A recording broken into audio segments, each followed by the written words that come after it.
তাহলে কিন্তু কোনো মতে কাজ করতে পারবা না। এই জায়গাটা তোমাদেরকে বুঝতে হবে।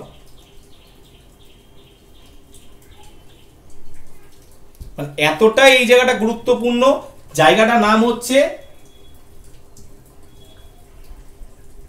গাছ ও খাদ্য খাদক সম্পর্ক।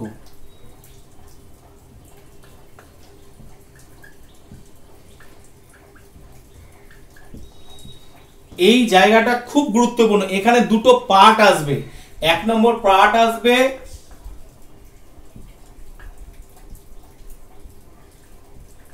খাদ্য শৃঙ্খল, 2 নম্বর আসবে খাদ্যজাল। এই দুটো সংজ্ঞা যেমন তোমরা 6 এ পড়েছো, আবার এই দুটো সংজ্ঞা খুব সুন্দরভাবে আসবে এবং তোমাদেরকে পড়তে হবে এবং পড়ে সেটাকে মাথায় রাখতে হবে। দেখো, প্রথমেই যদি আমি খুব একটা সুন্দর ছক যদি আমি বুঝাই, তাহলে দেখো ছকটা আমাদের একটু বোঝার চেষ্টা করো। আমি আগে এঁকে নিচ্ছি, তারপরে আমি বলছি।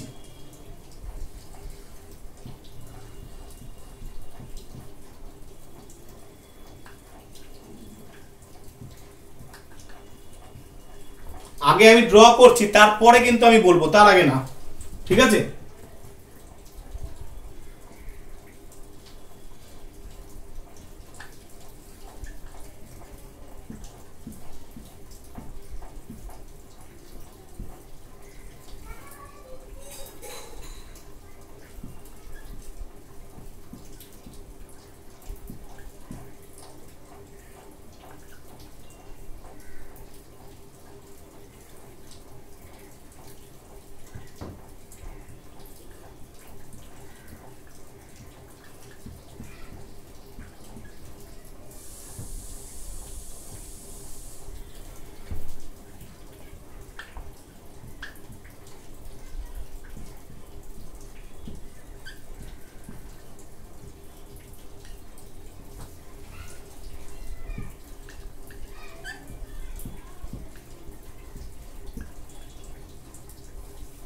দেখো, এবার আমরা বুঝবো কি করে বুঝবো। এবার আমি এবার সরে যাচ্ছি, আমি এবার বোর্ড ওয়ার্ক করে বুঝাবো।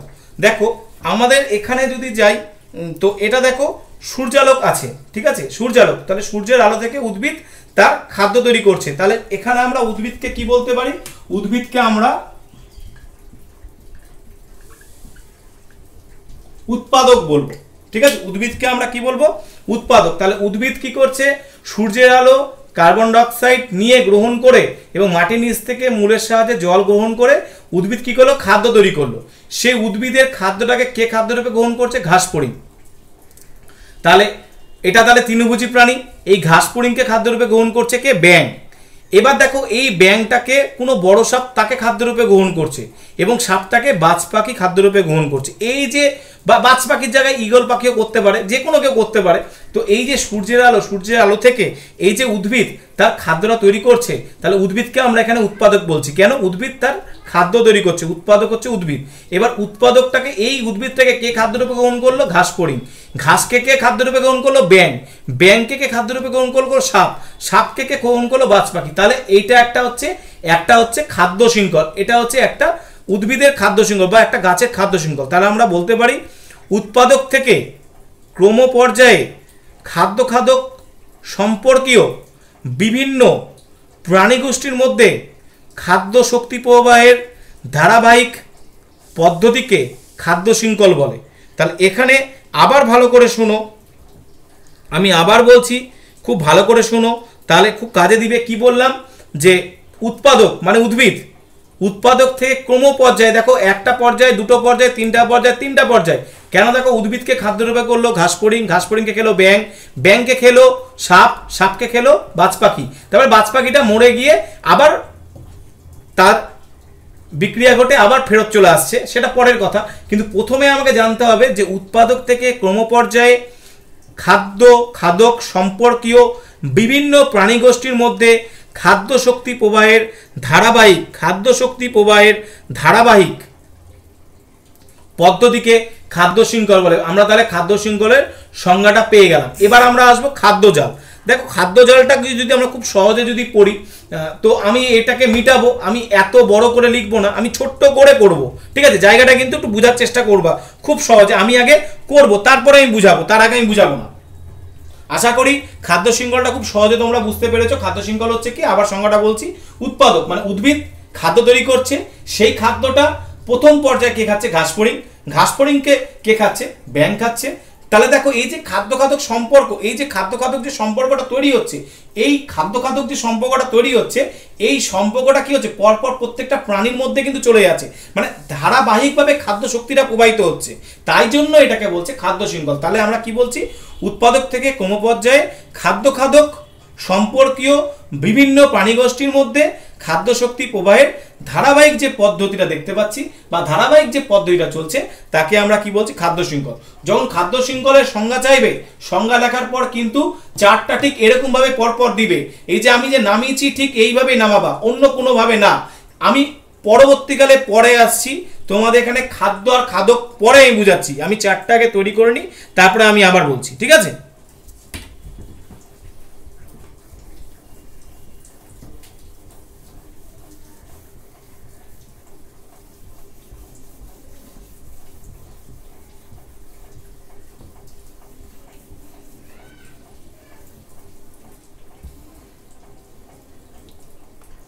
দেখো আমরা খুব সুন্দরভাবে এখানে এঁকেছি, আমি এবার কিন্তু অত সুন্দরভাবে আঁকবো না, আমি একটু ছোট ছোট করে লিখতে হবে, না লিখলে আমার সম্ভব না, ঠিক আছে? সেটা তৈরি করা যাবে না। উদ্ভিদ, আমি যে ছকটা এঁকেছি সেই ছকটাই প্রথমে আঁকবো, অন্য ছক আঁকবো না।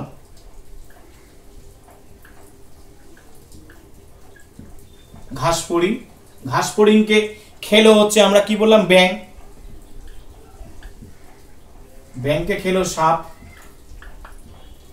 সাপকে খেলো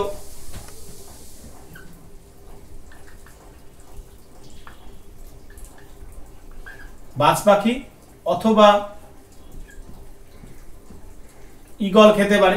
এবার দেখো এইবার চেনটাকে আমি কিন্তু এবার ভাঙা শুরু করলাম, কারণ উদ্ভিদকে খেতে পারে, ও শুধু ঘাসফড়িং এ যে খাবে এমন তো কোনো কিছু না, খেতে পারে প্রজাপতি,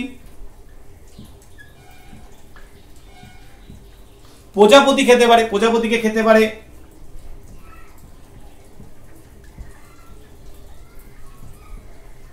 টিকটিকি, প্রজাপতিকে খেতে পারে টিকটিকি, টিকটিকিকে আবার খেতে পারে বাজ পাখি। চলে গেল, এটা একটা ছকের মধ্যে গেলাম। আবার আমি ছকের মধ্যে যেতে পারি, দেখো আমি এখান থেকে একটু ছকটাকে একটু ভাঙবো, ভেঙে তৈরি করব, ঠিক আছে? ছকটাকে আমি একটু ভাঙবো, কেন ভাঙবো? জায়গা আছে। দেখো উদ্ভিদ থেকে আমরা যখন বলছি, তাহলে উদ্ভিদ থেকে এখান থেকে আমি এখানে একটা ছোট গেলাম, হরিণ খেতে পারে, হরিণকে খেতে পারে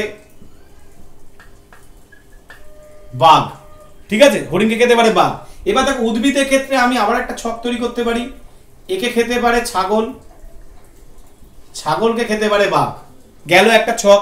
আবার দেখো আমি আরেকটা শটে যদি যাই, উদ্ভিদকে খেতে পারে খরগোশ খাই, খরগোশ খাই, খরগোশকে ডিরেক্টলি একদম আমি কিন্তু এই ছকের ভিতর দিয়ে যাচ্ছি, একে বাজ পাখি খেতে পারে, ঠিক আছে? আবার যদি আরেকটা যদি ছকে যদি যাই, খুব সুন্দরভাবে যদি ছকে যদি যাই, তাহলে আমরা বলতে পারি এই যে এতগুলো যাচ্ছে, দেখো একটা উদ্ভিদকে খাদ্যরূপে কতগুলো গ্রহণ করছে। আবার আমি কিন্তু আবার তৈরি করতে পারি, কি করতে পারি? একে ইঁদুর খেতে পারে, ঠিক আছে? ইঁদুর খেতে পারে। এই ইঁদুরকে আবার কে খেতে পারে? দেখো যদি ইঁদুর হয়, ইঁদুরকে কিন্তু সাপ, সাপ খেতে পারে। আবার সাপের দেখো ছকটা আবার একই হয়ে যাচ্ছে, গেল। এবার দেখো আবার যদি আরেকটা যদি ছক করি, দেখো আমরা সোজা কথা যদি বলি, ঘাসফড়িং করেছি, ঘাসফড়িংকে কোনো ছোট পাখি খেতে পারে, আবার ছোট পাখিকে বাজ পাখি খেতে পারে, গেল। তাহলে এটা হচ্ছে আমি যদি খুব সহজে যদি বলি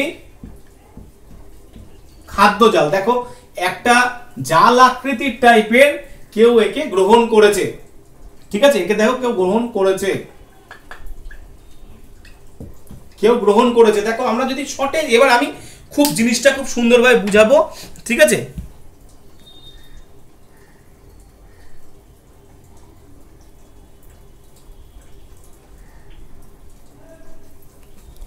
তোমরা বুঝার থেকে বেশি অন্যদিকেই তোমাদের বেশি নজর আছে মনে হচ্ছে, ঠিক আছে?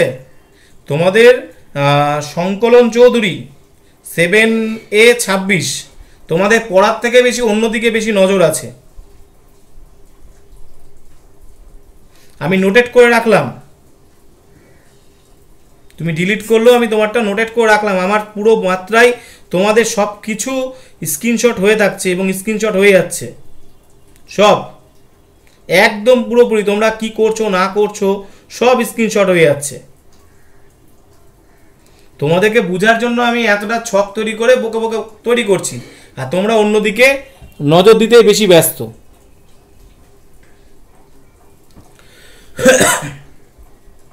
তো দেখো আমরা আবার বুঝানোতে যাই, তোমরা কি করছো আমার দেখে লাভ নাই।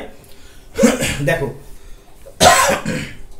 উদ্ভিদ, আমরা যদি বলি উদ্ভিদকে ঘাসফড়িং খাচ্ছে, ঘাসফড়িংকে ব্যাঙ খাচ্ছে, ব্যাঙকে খাচ্ছে সাপ, সাপকে খাচ্ছে বাজ পাখি। আবার উদ্ভিদকে যদি যাই, উদ্ভিদকে ছাগল খাচ্ছে, ছাগলকে খাচ্ছে বাঘ।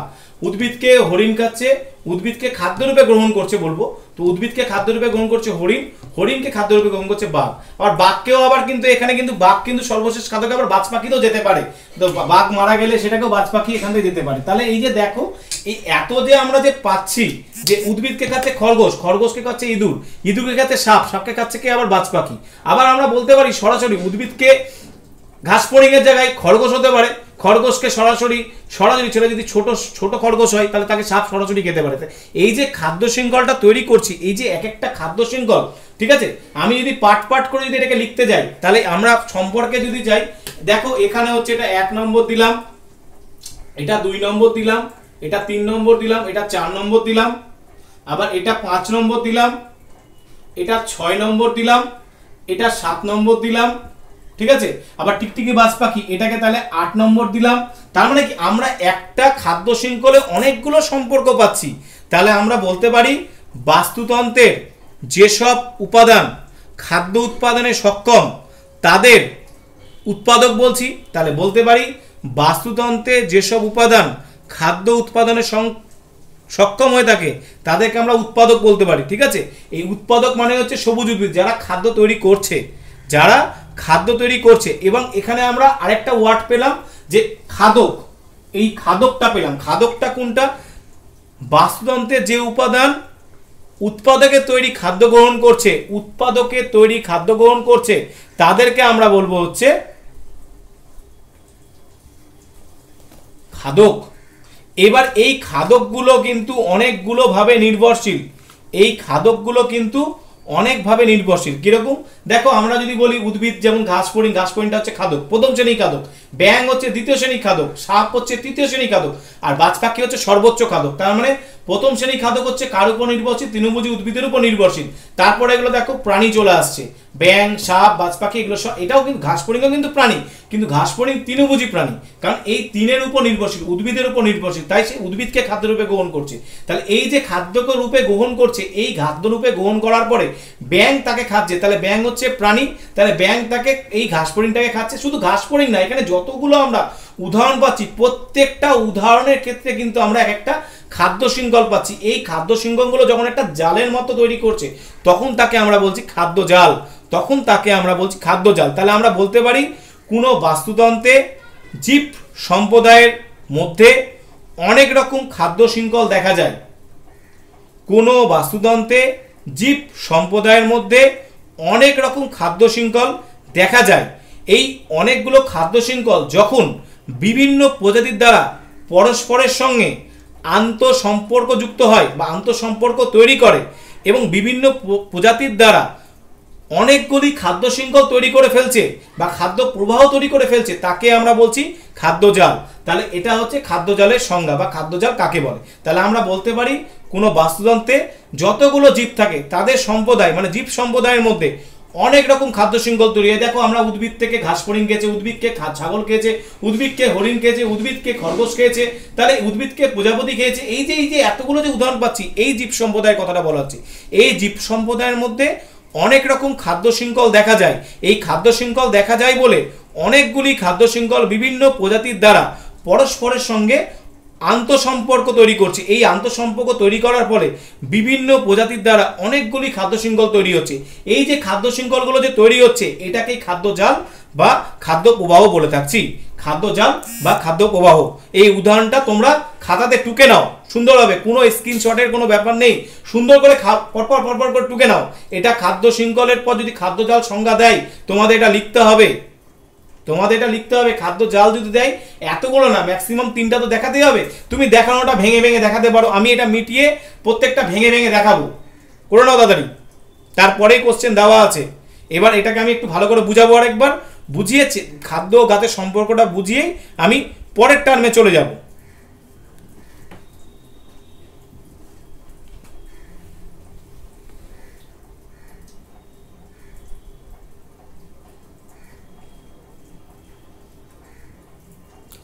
বাজ পাখিরা মারা গেলে তাদের কি হবে, দেখো এখানে একটা পার্ট আছে, বাজ পাখি মারা গেলে, আমি এটা পরে আসছি, আগে এইটুকুনটা জায়গা খুব সুন্দর করে টুকে নাও, তারপর আমি বাজ পাখির কি হচ্ছে আমি বলছি, ঠিক আছে?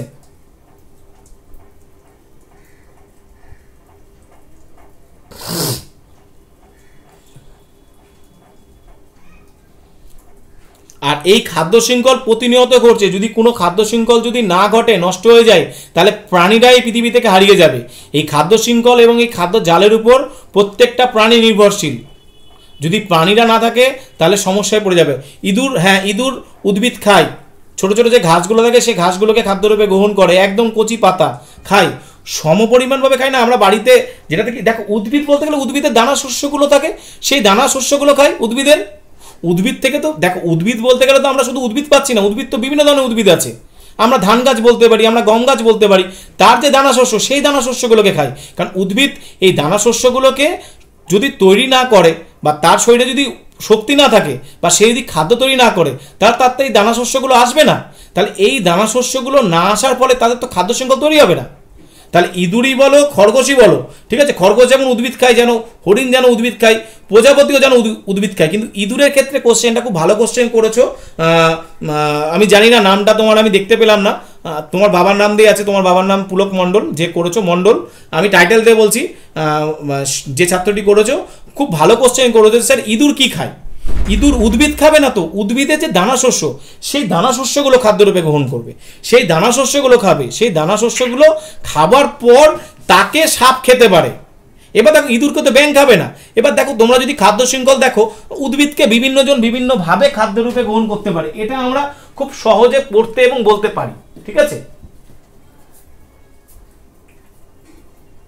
খুব সহজেই বলতে পারি। এই জায়গাটা তোমরা ছকটা টুকে নাও, ছক টুকার পরে আমি একটা জিনিস বলবো, সেই জিনিসটা তোমাদের খুব জানা দরকার, জানলেই তোমাদের এই মনের যে প্রশ্নগুলো আছে সেই প্রশ্নগুলো মিটে যাবে।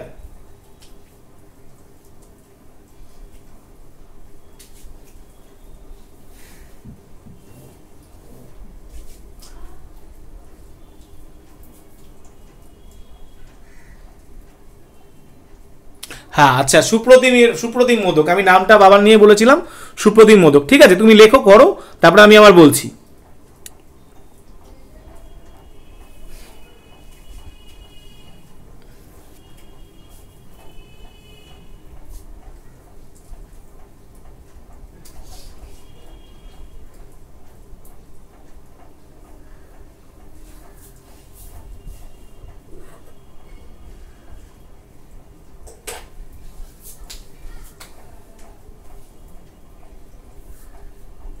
আমি একটু হাঁপিয়ে গেছি, জলটা খাচ্ছি, করো করো তাড়াতাড়ি করো।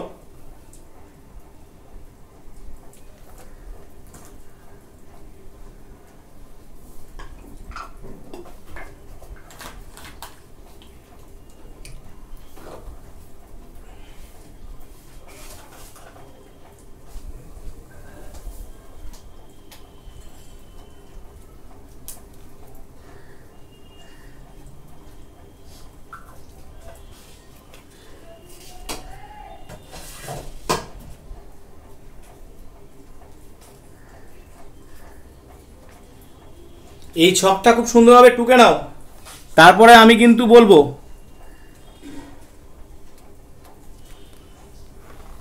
প্রনীল মৈত্র কি লিখেছো বুঝতে পারছি না।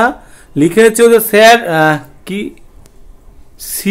শৃঙ্খলার প্রাণী, বুঝতে পারছি না বাবু, একটু ভালো করে বলো তাহলে বুঝতে পারবো, তোমার আমি বুঝতে পারছি না। কাক কোনো খাদকের মধ্যে পড়ছে না, কাক ঝাড়ুদার পাখি, কাককে আমরা এগুলো বলতে পারি না। কাক মরা জিনিসই খায়, জিন্দা অবস্থায় কোনো প্রাণীকে সেরকমভাবে খাদ্যরূপে গ্রহণ করতে পারে না। আমরা বলতে পারি যে ব্যাং বা ঘাসফড়িং বা যেখানেই বলো, কাক সর্বোচ্চ খাদক বলবো না। সর্বোচ্চ খাদক আমি পরে আসছি, জিনিসটা আমি বললাম যে আমি পরে বলছি, তোমরা আগে এই জিনিসটাকে টুকে নাও, তারপরে আমি বলবো।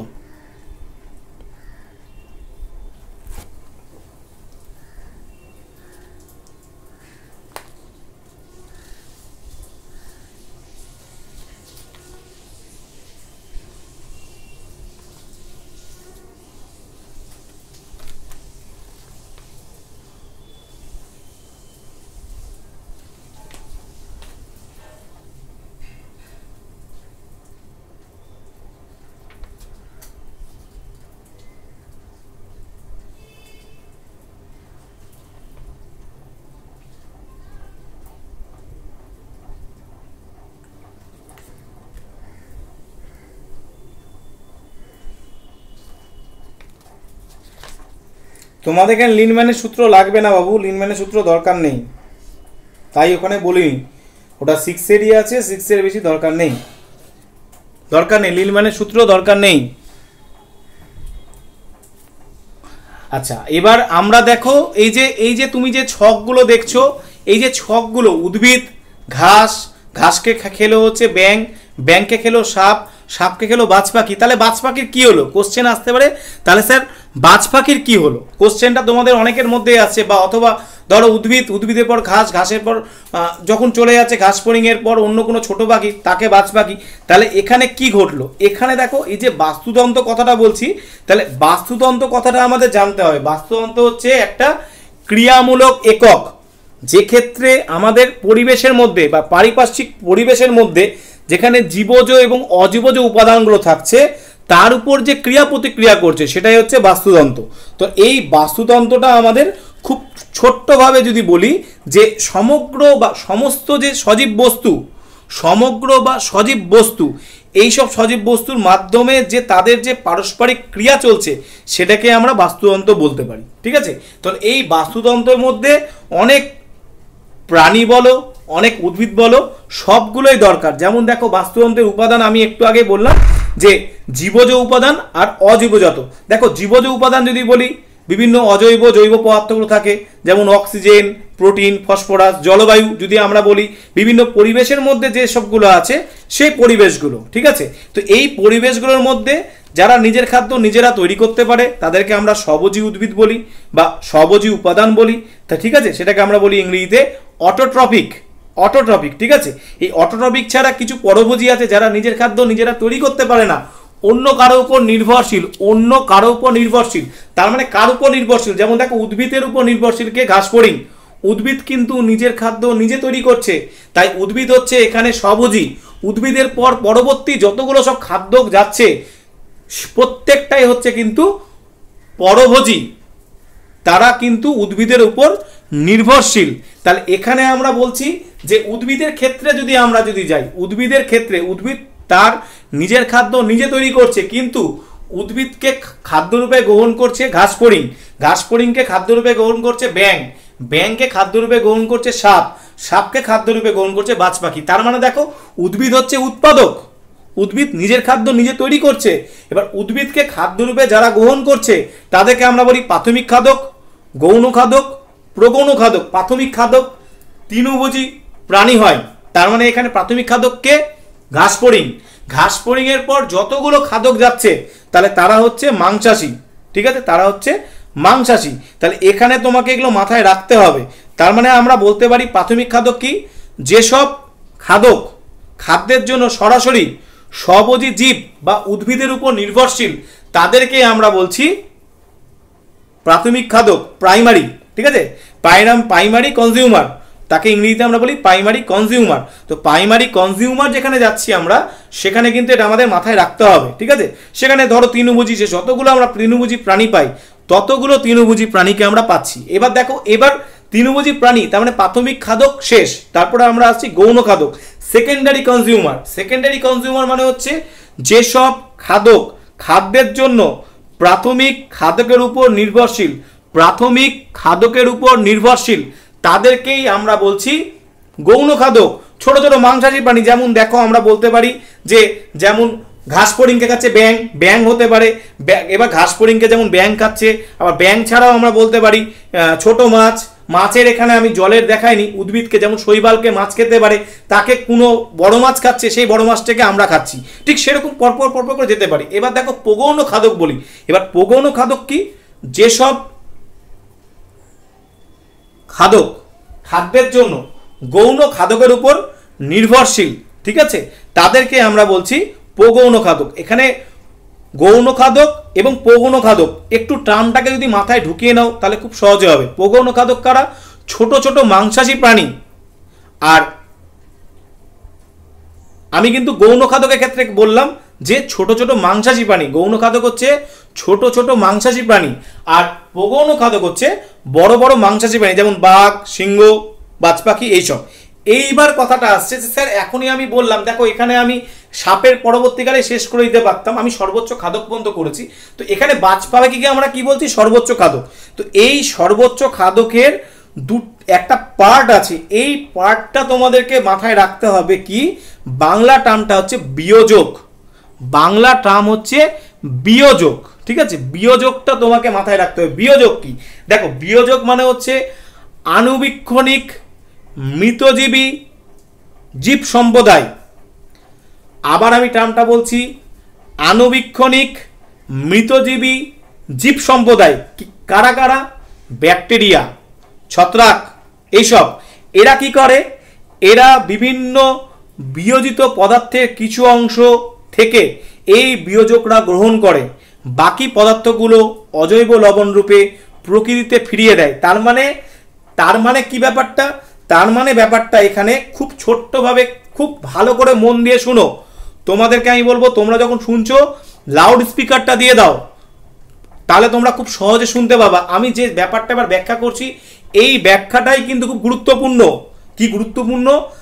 বাস্তুতন্ত্রের উৎপাদক অর্থাৎ সবুজ উদ্ভিদ খাদ্য উৎপাদনের জন্য বিভিন্ন অজীবজাত উপাদানের উপর নির্ভরশীল। সেগুলো কি কি?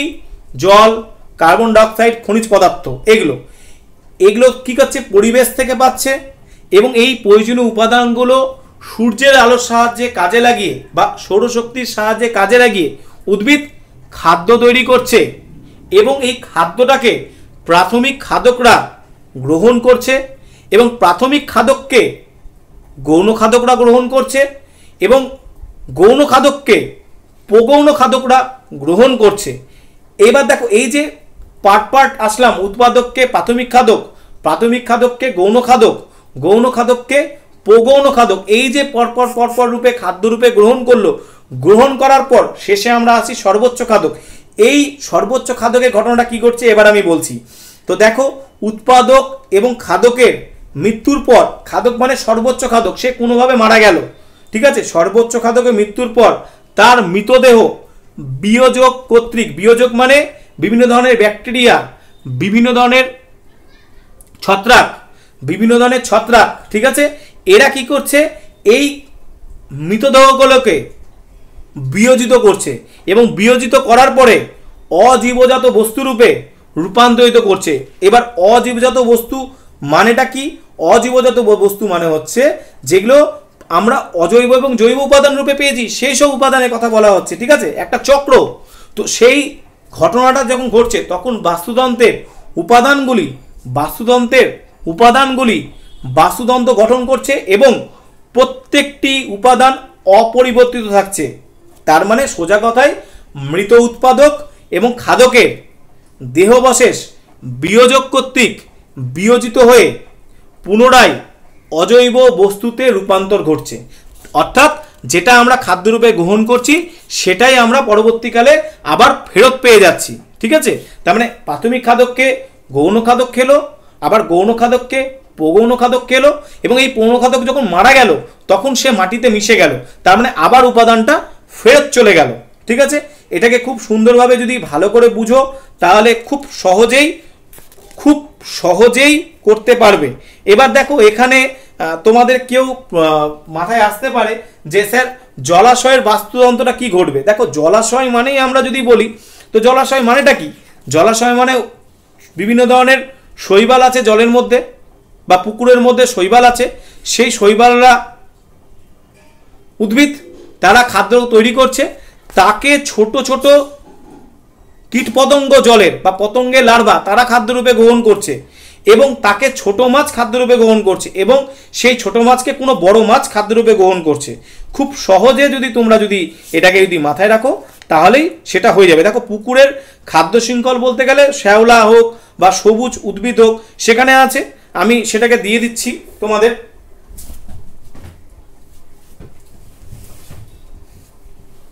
আমি এটাকে মিটিয়ে দিচ্ছি, মিটিয়ে দিলে সহজে তৈরি করতে পারবা।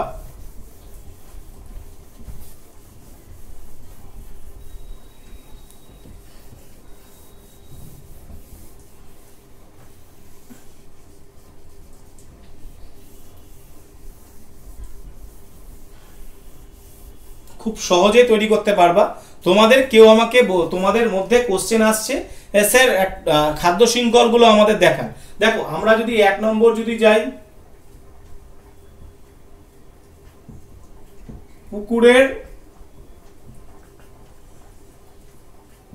পুকুর হতে পারে, আবার এটা জলাশয় বলতে পারি। কি হতে পারে, এটা হবে হচ্ছে দেখো উদ্ভিদ মানে শৈবাল, বিভিন্ন ধরনের শৈবাল বা শ্যাওলা থাকে, এটাকে আমরা বলি ফাইটোপ্ল্যাঙ্কটন।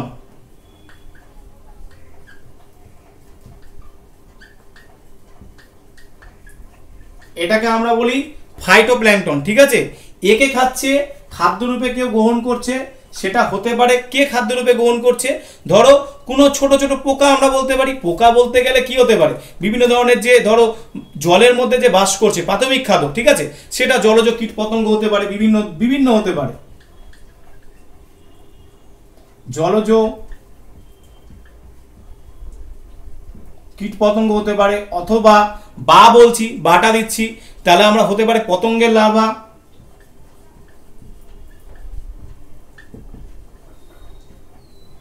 পতঙ্গের লার্ভা। এবার দেখো এই পতঙ্গের লার্ভাটাকে আমরা খুব সহজে যদি বলতে পারি সেটা হচ্ছে জু প্ল্যাঙ্কটন। ট্রামগুলো দিচ্ছি,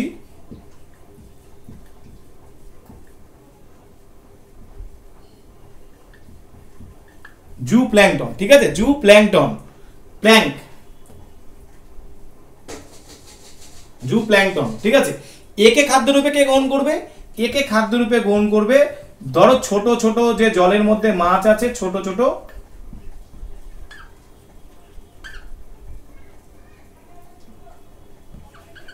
মাছ, ছোট ছোট মাছ। তাহলে আমরা এখানে এটাকে বলবো উৎপাদক, এটাকে বলবো প্রাথমিক খাদক,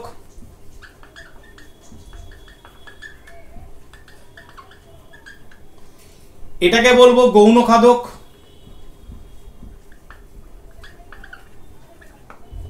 একে কে খাচ্ছে বড় বড় মাছ, একে কে খাচ্ছে বড় বড় মাছ বা বড় মাছ, একে বলবো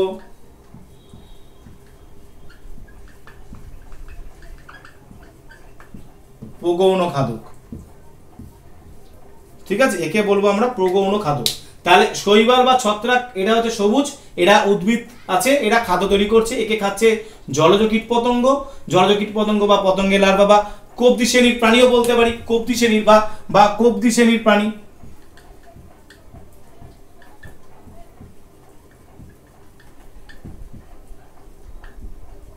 ঠিক আছে, তারা খাদ্যরূপে গ্রহণ করছে, তাদেরকে কে খাচ্ছে ছোট ছোট মাছ, তাকে খাচ্ছে কে বড় মাছ। এই যে খাদ্য শৃঙ্খল, এই খাদ্য শৃঙ্খলটা তৈরি হচ্ছে, ঠিক আছে।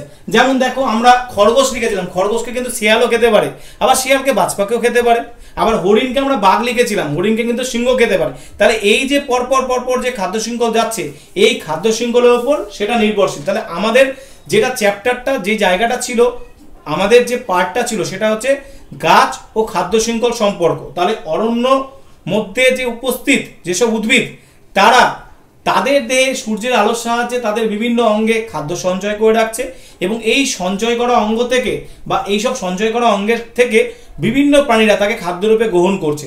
অরণ্যের উদ্ভিদ হলো উৎপাদক আর যেসব প্রাণী খাদ্যরূপে গ্রহণ করছে তারা হচ্ছে খাদক। এই যে সম্পর্কটা তৈরি হচ্ছে এটাকে বলি আমরা খাদ্য শৃঙ্খল। এই খাদ্য শৃঙ্খলটা কার ক্ষেত্রে? এটা জলাশয় বা পুকুরের খাদ্য শৃঙ্খলের ক্ষেত্রে সেটা পড়ছে, এটা আমাদের মাথায় রাখতে হবে। তাহলে আমরা বলতে পারি যে অরণ্য যত বড় হবে, অরণ্যের গাছপালা যত বৈচিত্র্য বাড়বে, তাহলে নতুন নতুন খাদ্য শৃঙ্খল সেখানে তৈরি হবে এবং এই খাদ্য শৃঙ্খল অন্যান্য খাদ্য শৃঙ্খলের সঙ্গে সম্পর্ক তৈরি করবে, যার দ্বারা একটি খাদ্য জাল বা খাদ্য প্রবাহ বা খাদ্য ফুড ওয়েভ যেটা আমরা বলতে পারি ইংলিশ টার্ম, সেটা তৈরি করবে। ঠিক আছে, তাহলে এখানে আমাদের এটা শেষ হলো।